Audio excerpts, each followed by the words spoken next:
Hey everyone, my name is Igor Paspal, and the noise that you just heard comes out of this guitar. It's made by a company called Fesley, and this particular model is called FST400. Now, I received this guitar a few weeks ago from people from Fesley for review and test. I had been playing with it for the last few days, just to see how things are working out. And I guess the main feature of this guitar is definitely its price tag. It goes for 149 US dollars, and obviously with that price tag it's aimed toward beginners. But still, let's see, is it possible to make a decent, good playing, good looking guitar for $149? But before we start dissecting this guitar itself, let's see what else comes in the box. So, we got a gig bag, see, and then beside the gig bag, you also get some, like a little manual. Obviously, because it's aimed toward beginners, you have some tips, and some advices how to set up your guitar, how to maintain it, and stuff like that. Then we get a guitar strap. We also have a little bag with these goodies, like we get guitar tuner, we get a guitar cable, polishing cloth, here's some Allen key wrenches for setting it up, some guitar picks, and we also get these two sanding blocks. They call it Fesley fret and string eraser. So basically, this is for a little maintenance, maintenance of your frets stuff, so you can play a little bit better, stuff like that. So yeah, pretty nice, especially for price tag of 149. Now, guitar itself, it's a super strat style guitar, 25.5 inch scale. The body is made out of poplar wood, and it's very light, very lightweight. The neck is made out of maple. Tuners are Fesley branded tuners. They're normal die-cast tuners. They're not locking tuners. Nut is made out of, I guess, just normal plastic. I also have to mention that a lot of these specifications I couldn't find, details about all of them in Fesley website. But still, I'm assuming it's just a normal plastic. I will explain later why. Then fingerboard is made out of, I guess, rosewood or pau fer or something like that. It has 22 frets. They're very small frets, they're small and narrow. They're not, tall and big jumbo frets. Then we again have a HSS configuration. Again, pickups branded and made by Fesley. I don't know exact details of them. There's no info on website. Then there's a 6-screw kind of vintage style tremolo, also I guess made by Fesley, and 1 volume pot, 2 tone pots, and 5-way blade switch. Looks very nice. The finish, both the neck and body, is kind of satin finish. So it looks very nice, like matte, it's not gonna leave marks. It's gonna look clean basically all the time. So that would be some general specifications, and let's make some more noise with this guitar.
Okay, so as you can hear, it sounds nice. So that's basically one thing that I like the most about this guitar.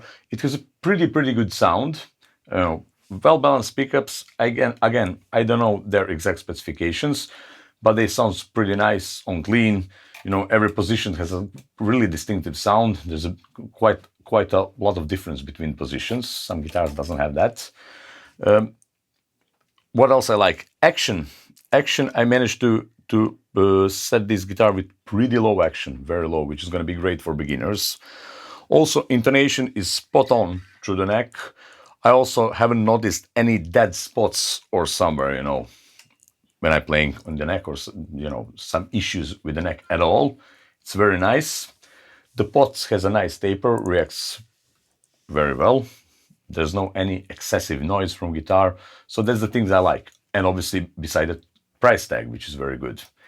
Now, things I don't like, but take this criticism now with reserve, because again, for $149, company obviously had to cut some corners, and make compromise in terms of some stuff on this guitar, especially, and that usually goes especially for hardware.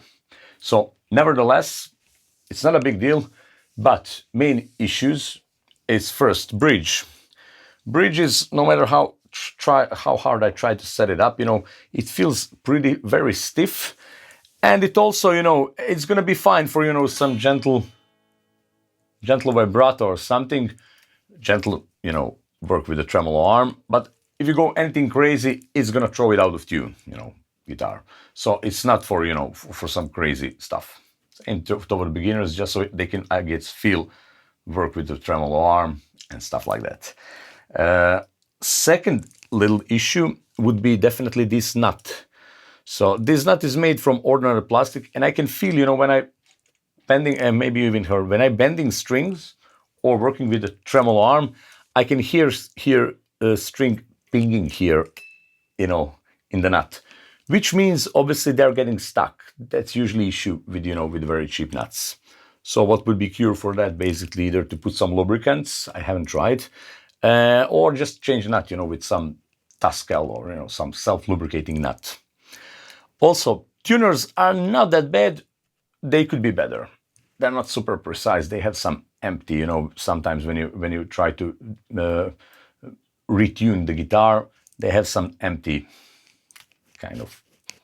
The main thing is these frets. I would definitely put bigger frets, because it's, it doesn't have anything to do with string tension, but this guitar feels much stiffer, to bend or to do vibrato than, other more high quality guitars with same 25.5 inch scale. So it doesn't have anything to do with the string tensions. Again, company had to cut some corners to be able to get your guitar for that price tag, but it just feels a little bit stiffer, to bend the strings or, to apply vibrato. And I think also this fingerboard contributes to it, because it kind of feels very dry. I'm not sure, is it because of the wood or something?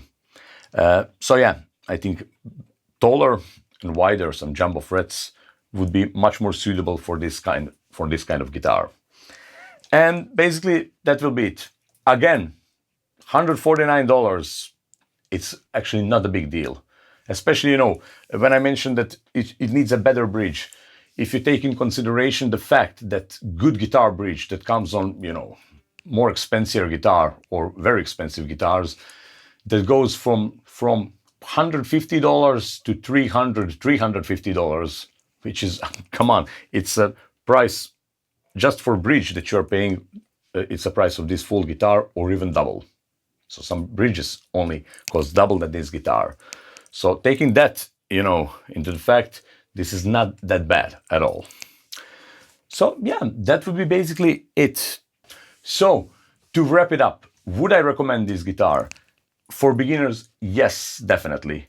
I wouldn't recommend it for advanced, or high intermediate players, because, they can be much more demanding and, picky about these things, about the bridge, nut, tuners, frets, fingerboard, and stuff like that. But for beginners, I think it's a very good guitar, for that price tag, and with this stuff that comes with it, gig bag, guitar strap, guitar cable, and everything, and you get a really nice looking super Strat, to play around. It's playable. It's very nice. It sounds nice. It could play a little bit better for my taste. But again, it's a very, very good guitar. And, I will leave the link in the description. Check it out on Fesley website. It comes in a variety of colors. And that would be it. Fesley FST400. Cheers.